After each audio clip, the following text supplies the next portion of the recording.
Hey everyone, in this video I'll show you how to connect your Porkbun domain to Netlify. Just follow these steps so you can point your domain to your Netlify site correctly. First, log into Netlify and select the project where you want to use your custom domain. Click Set up Custom Domain, then enter the domain you purchased and click Verify.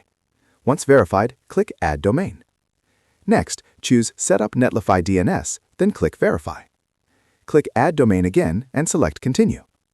Netlify will now display 4 name servers. Copy all 4 name server addresses. You'll need them for the next step. Now log into your Porkbun account. Find your purchased domain and click NS next to it. Paste the 4 name servers you copied from Netlify into the DNS fields, then submit the changes. After that, go back to Netlify and click Done. The setup is now complete.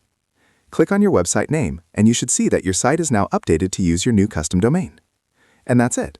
Once you follow these steps, your Porkbun domain will be successfully connected to Netlify anytime.